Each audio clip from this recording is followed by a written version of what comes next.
I want music. Okay, hey guys. I'm thinking that we are I'm gonna have to look at the page and see because I'm a thing. But yeah, yes, I am there. So hey guys, hello everybody. Let me mute myself so I don't hear it back in my ears. I do want to say hello to all of my friends that were kind of hanging out with me when I was live earlier today.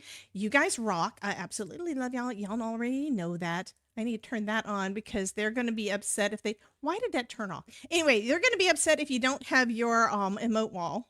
I know that. One thing I do want to let you know is they are asking to please, please, please ask your questions because Ardith has to come up with questions if you don't do that. She's got plenty of questions in her head too. I mean, I don't blame her, but we want to hear what you guys want to know. And first, I want to know how many of you guys have actually watched my summit presentation already today. I would love that. One thing I noticed in the Facebook group, thank you for all the purple hearts, Miss Mary. But one thing I noticed in the Facebook group was when, yes, Todd's feet are in the background again. So if you guys don't know, that's my husband. I'm in Florida. It's hot. We don't wear shoes in the house. We wear shorts all the time. So we've got Todd's legs in the background. Okay, so I do see a couple questions. Premium VIP question. I am working on light up cards inspired by your inspiration. It's going to be a nativity card, and I would like the start above the manger to light up. If you were doing such a card, with which of the Pear Blossom Press lights would you choose and why? So each of the lights work a little bit differently, and because I can, I'm going to switch my camera. So this is the card that I made. Okay. And this one is the light is the card to do. Foot. It's hot all the time. Absolutely. So the one light is the easiest one to use because it's just a flat flashlight. You've got your light at one end, you've got your button at the other. You hit the button, the light comes on. Now, if you want to position your and I do see it is kind of breaking up on there. I'm going to refresh my browser real quick to see if it's on my end there. Yeah, I'm going to apologize now. I know that there's some issues with the resolution and such, and that I think is probably coming from me because Spectrum sucks today.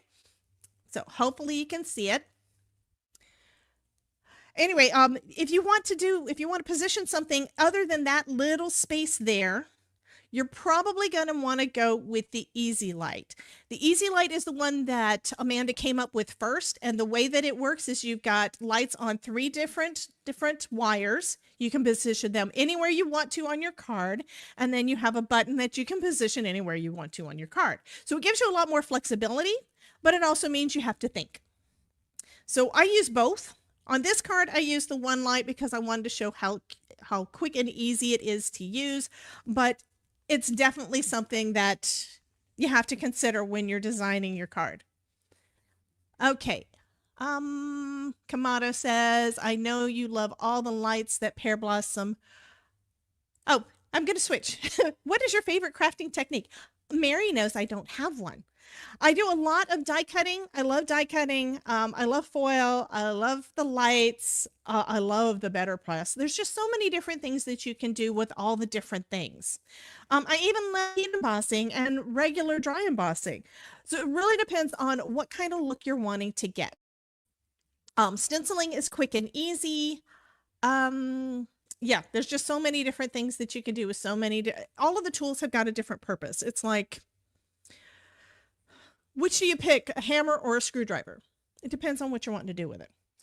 Anna wants to know, I know you love lights that Pear Blossom Press has. Do you have a suggestion for a set that they could come out with in the future? Oh my goodness.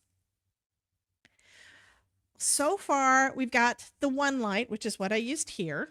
Yeah, I'm going to keep on pushing the button. I've had this put away, so I'm going to keep on pushing the button. We've got the one light that is super easy to use. We've got the Easy Light that has got multiple different lights that you can put anywhere.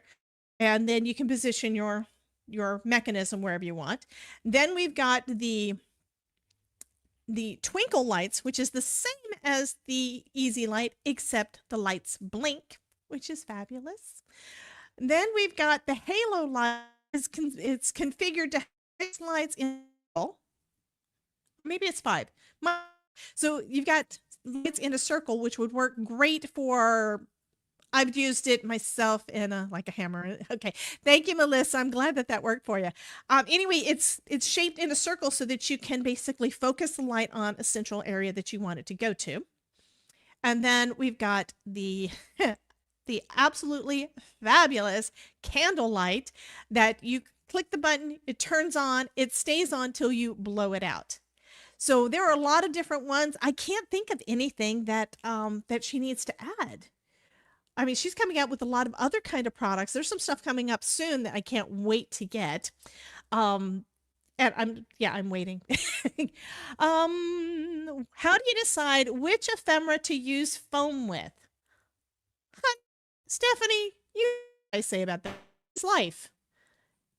Sometimes I think I know what you're talking about though. So if I decide that the background is one that I want to lift the whole thing up, like I did on this one, then the ephemera is probably not going to be. A lot of it depends on what kind of background do I want to have on something. I have made cards where that I've made light up cards, not just regular cards, but light up cards where the focal point is basically the whole thing is being lit up. Is being popped up. So I don't know. I like to pop up everything, to be quite honest. Sometimes you have to consider the size of the different parts of the ephemera piece to know whether or not it's going to work for you. But I would say just experiment. Experiment and see what you like. I've just been playing with it enough that my brain just automatically says, oh, I need to add foam. Okay, Terry Cooper, when choosing cardstock, do you prefer hand pre-made cards or making your own? So I make all of my own card bases. I think that's what you're talking about in general. And I use heavyweight card bases. Now, what I've done when I bought them, I'll be honest, most of the card bases that I've bought in the past don't really fill. You come up with so many bright ideas. Thank you, Ruth. They don't really feel as heavyweight as I like. The cardstock I tend to use the most for my card bases at this point, partially because I still have a lot of it, is Michael's 110-pound cardstock. Spellbinders also has some real good heavyweight cardstock. So I always make sure that I'm using cardstock that is 110 pounds, 100 pounds or more, usually 300 GSM for my card bases. I don't know if the reason the ones that feel different when I buy them don't feel as heavyweight to me. It could be because of my humidity here, but I don't think so. I think it's just, it depends on this has to do with the tactile feel of it. I like the feel of heavyweight cardstock when it comes to my card bases. It makes it more substantial. It makes it feel like it's a higher quality, if that makes any sense. Did I just, okay, it looks like I locked up for a second. What's your favorite markers? Used to be Spectrum Noir. I used those for many years, and I have recently switched to Ohuhu. Ohuhu actually has, both of them were where they had a good price point. And when I started doing alcohol marker coloring, it was when everybody was talking about Copics. Copic. That's all you heard. But it was $7 a marker at that point, and I was not willing to spend that much on something that I didn't know if I was going to like. So that is another recommendation. If you're wanting to try out something and see if you like it, get a couple of whatever it is, see if you like it before you invest a bunch of money into it. So I did have that set of Spectrum Noir for probably 5 years. And I tried a smaller set of, mostly because I couldn't get refills for my Spectrum Noir. I decided to try some different markers. And the markers that I got, from Ohuhu more recently is like last summer, I got one of their smaller sets, really great price on them. And I absolutely loved how they blend. That's one of my big things. I've tried other alcohol markers that I could not get to blend at all, and I will not use them because of that. The Ohuhus work fabulously, enough so that at Christmas I got their full set. And the price is really good. I'm looking at 2 different chats. I'm sorry. So that was Patty's question, so thank you. I never get the light to blow it out.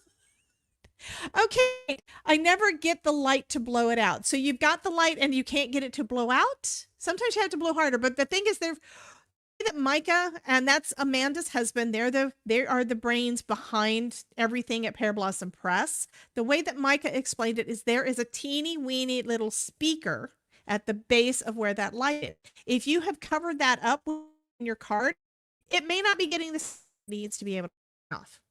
Make sure that there's there. Also, if you are blowing on it and not having enough sound, maybe it doesn't work. So that is a possibility. I would say be sure to just send an email over to Pear Blossom Press, let them know what you're doing. Maybe send them a short video and see what that happens. Sandy, why does some cardstock say it's 110, but it does not feel like 110? That could be the GSM.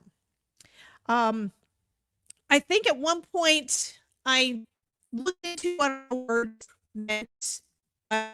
What it comes down to is the GSM measure of it. I think that has to do with how much, how many fibers and everything is pressed between everything when they press it. So yeah, it's the sound that makes it blow out. Thanks, Leslie. So that's the GSM. I try to make sure that mine is, the stuff I get from Michaels is 300 GSM. If my cardstock that I get from Michaels changes the feel, it may be because there's a hurricane outside and we don't have any air conditioning to keep the paper dried out and it may be too humid.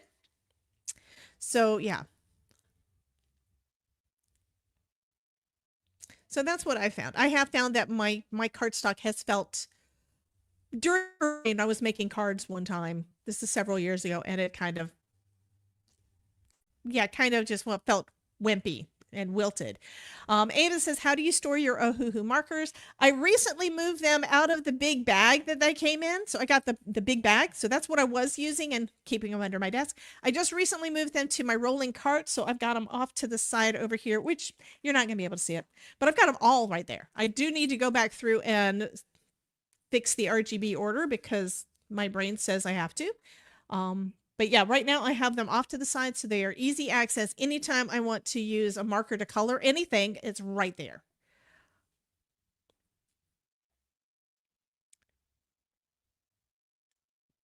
Oh, this is the story.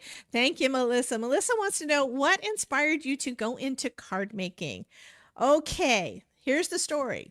I was working a job. I had just recently finished college and wanted to do more focus on my work stuff. So I wanted to get a planner.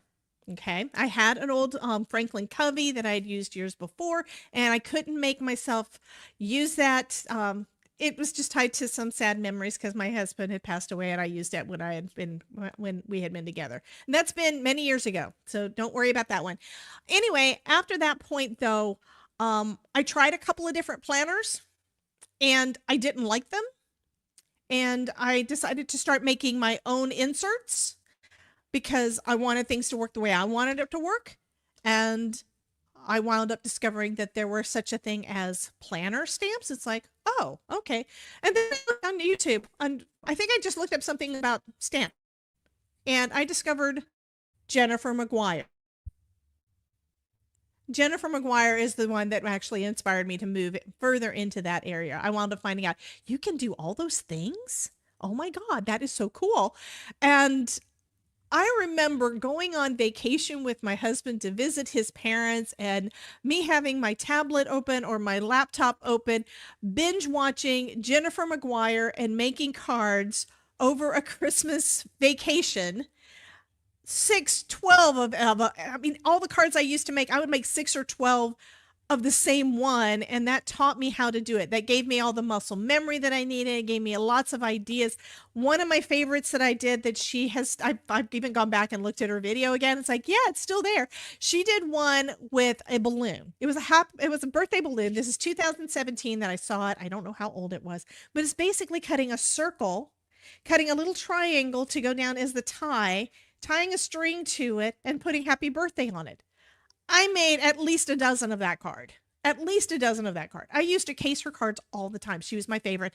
And from there, it evolved into so many of our other favorites that we watch so much of. Catherine Pooler, Nicole Spohr, Kathy Zilski, Christina Werner, all of those fabulous creators that now I don't have the time, all the time that I want to go back and watch them, but I do pull them up as often as I can. And if I see that they're going live, I try to pop in there and say hi. They are some wonder. Oh, and Simon, I have to say something about Simon Hurley. I absolutely love him, and I got to meet him a couple of times. I'm so excited about that. Speaking of things people I got to meet, I also got to meet Brandy in person. So I have got to meet a bunch of folks. Jan wants to know if I'm storing my markers standing up or flat. I've been storing mine standing up for the Ohuhus. Don't know if that is the way you're supposed to or not, but that's the way that they come in the case. When I was doing my Spectrum Noir, I had all of those laying flat. Laying flat, I think, was what I was told you were supposed to, and that's the way that their storage containers were. Do have to admit that there have been a couple of leakages that have happened on those markers, and I don't know if it was because of storing them or what. But I have a cubby right. I've got a little stand that holds all of my monitors. I got 3 monitors. So I had just the perfect amount of space right in front of me for me to have all of my markers real easy access. Which I could always move those over there, but I think I have more Ohuhus than I had Spectrum Noir, because they're not going to fit here anymore. Do I use the brush fine or the chisel fine? I'm using the brush fine. I think that's the main thing that I found out that was different. On my Spectrum Noir, there were the chisel and the fine tip, the bullet nib, and that's what I used for years, and it was fine. Then I tried the Ohuhu brush nib. Yes. Love this. I get such wonderful blending with that. And then if I need to do some detail stuff, I go in with the bullet nib, which is fine. But the thing is, the bullet nib is what I used for all of my blending previous, right? So it kind of didn't click in my head until I tried it. This does not blend as well, which means that all the extra markers that I tried out, one of the reasons they didn't work so well is because they did not have a brush. I don't know why the Spectrum Noir ones worked so well, even with the bullet nib. I have no idea what they did that was different, but they did really work well, and the price point was good. I would say compare pricing and see what you can afford and get the best marker that you can afford. Okay, I didn't have the light from Pear Blossom Press, so I cheated and tore up a flat flashlight from Dollar Tree and used the mechanism from it. A little brighter, but it works. Becky, I think you're the one that I saw your picture on in the Facebook group, and I absolutely love what you did. I have made light up cards before using other types of lights. I've got copper tape. I've seen folks do it with Dollar Tree lights, regular fairy lights, all the different things like that. You can absolutely do that. One of the wonderful things about the Pear Blossom Press lights is that she's basically took all the guesswork out of it and made it so much easier so that we don't have to think. My husband's an engineer, so that's great. But when I'm making a card and I'm doing a live stream and I'm making a card using copper tape and I have to ask him, why is this not working? That's a problem. So having everything all enclosed, she's got the circuit boards taken care of so we don't have to do all of the tape. I've also got Chibitronic stuff so I can practice with the tape as well. So it really depends on what you have, where you're at and what you want to try to do. If you've got the brain okay, my freebie. What was my freebie? I'm going to go over into StreamYard and see if y'all can put that in the private chat, because I don't remember what my freebie was now. It's that I recorded all of this months ago. So I think it was a template. That's right. Let me grab out my templates. I was trying to remember, what was it? It would be this one. Okay. So this one is the Pear Blossom Press, and this is not, Amanda knows that I did this, just so that you know. And it's really easy. This is what the light looks like when you have one. Now, the thing is, with the light, let me grab one of them out. Here's my one lights. Here's my one lights. This is the way they come in the package. And when you're using them, This is solid. This is something that's not easy to move around. You can do it both ways, to be quite honest. All you do with your template is you cut out this piece, and that gives you a piece of paper that you can move around more easily to line things up. That is the part, that little circle there is for the light. That one is for the button, and you can also poke a hole there so that you can mark your cardstock more easily to make sure that you got everything lined up exactly the way you want it. That's what this is for. It's not something that's necessary to use with your lights, but I found it very useful. That's why I put it together. I've made one for each of the different lights that are out. And now I just need to figure out how to put this back in the thing. But yeah, I absolutely love that. And I hope that it's going to be helpful for y'all. What I'd love for you to do, though, is, especially since I see that it is about time to wrap up because I'm a chatterbox. Anyway, what I would love for you guys to do would be to come and visit me on my YouTube channel. I go live every Tuesday at 5 p.m. Eastern, at 5 Eastern on YouTube and on. I also may pull up my pop-ups. I should be able, there we go. This should be, that's how you can find me, my link bio. WJ's Crafting Corner / link bio. But yeah, I would love for you to come and visit me at my live streams. I also go live on Thursdays on Twitch. Lately, it's been on both. And I'm going to be live again tomorrow because we have new collection from Spellbinders coming out. So I do a lot of live streams and a lot of videos. And I would love for you guys to come and visit and hang out with my crafty, crazy people. We have a lot of fun. Bye, Miss Stephanie. See you later. Love you, honey. Thank you, Five Cousins. Thank you guys. I love that you all came to come with me. If I didn't answer something, come to one of my live streams and ask me. I'm always there to help you guys. So anyway, I'm thinking I need to say goodbye. So yeah, thank you.